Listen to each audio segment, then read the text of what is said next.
Today was first day we worked on a lot of blitz and pickups and stuff like that, and that was apparent. I think we're a little bit behind offensively, but some good things athletically over on defense. We made the practice, fairly lengthy, and did a lot of different activities in it. We changed some routines up a little bit. Tanner Gentry didn't make it through. He's got a strained hamstring, and so we're going to monitor him. I don't think outside of that there's any major injuries.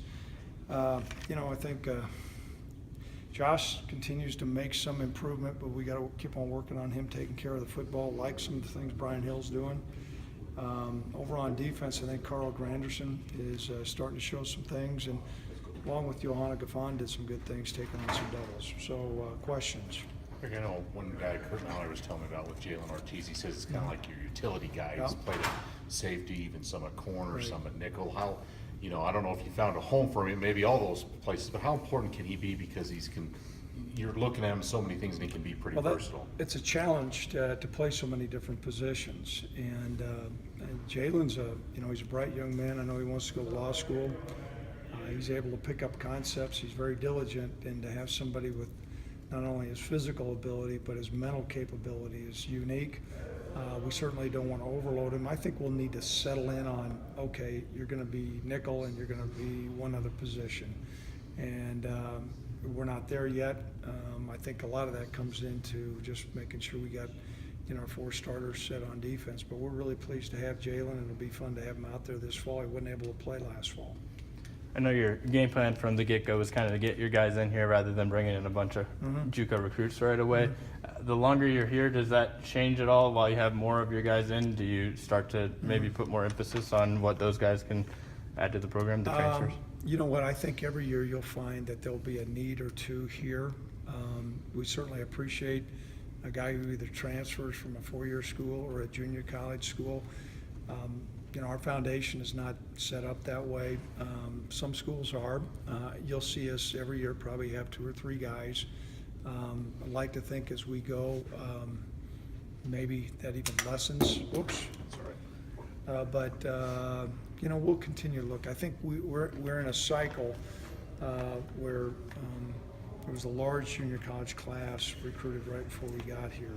And typically what goes on with that is when you invest a large class in a junior college class, there's a cycle that you go through and there's an ebb and flow, and we're trying to get out of that cycle. I don't know if that answers your question, but that's kind of how we are. You talked about Brian, and looked like Sean's having a good camp. Yeah. Is Nico still looking good at number 3? And I know Milo's back. How Right. are you kind of looking behind those guys? What are you looking at? Nico, well, first of all, Brian and Sean have proven to be really good players in the Mountain West Conference, and no matter who we play. We're certainly looking at a 3rd tailback. There's some differences between Nico and Milo. Their running style is different. They have different skills as far as a receiver and a pass protector.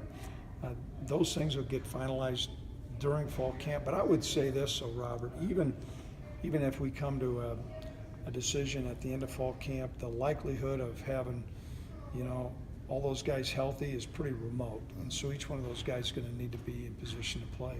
How's Nico kind of progressed since he's first got here? It sounds like his body's changed a lot. What have you seen from him? The progress or the changes? He's put on some good weight. He's a smart, bright guy, and so his learning curve is pretty steep. He really picks up his assignments well. I think his hands have gotten better. Maybe picked up a little step, but he's probably about the same speed, but he's bigger, and so we appreciate him being here. And he started out camp last year with a pretty severe pulled hamstring, and so this year he's healthy, so he's able to show what he can do. To go back real quick to the JUCO transfer stuff, with considering you are so selective with bringing them in when they are here, that probably means that they have a pretty big role on the team.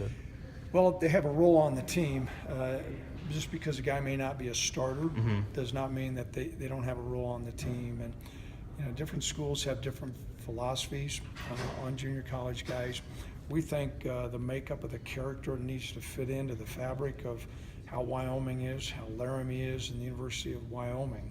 And so beyond the physical skills, you try to do everything you can to find a guy, say like Nella, who he did a an LDS mission.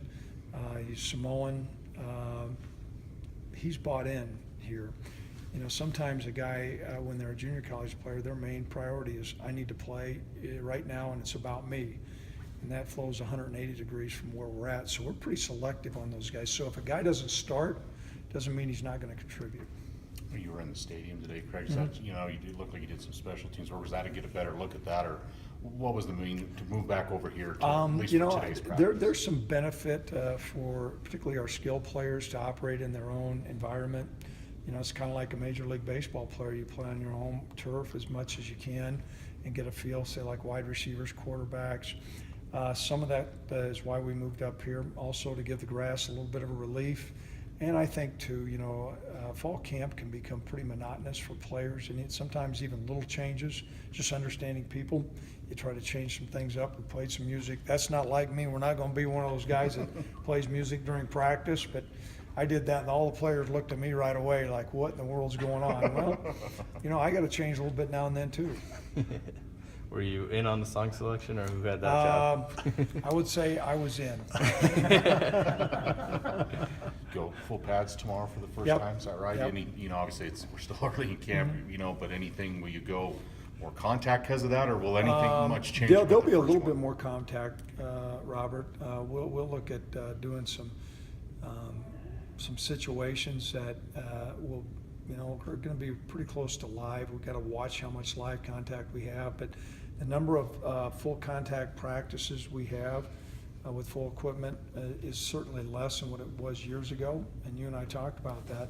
So we'll make sure we utilize the time that we have. It won't be a full-scale scrimmage, but there'll be some pretty live work. Andrew, I think, was out of the red today, but still looked limited. Is he still not quite back to 100%? Not quite back, and I think we're probably a little bit more cautious, just top end speed. You know, if he were to play a position like a defensive end or an offensive guard, he would be cleared. But we just want to make sure that, you know, a guy that's going to burst and go up for a football 40 yards down the field, that's usually when a strain or pulled ham comes. And so, but he's getting real close to being back. We had him in the underground water pool, and things are looking promising.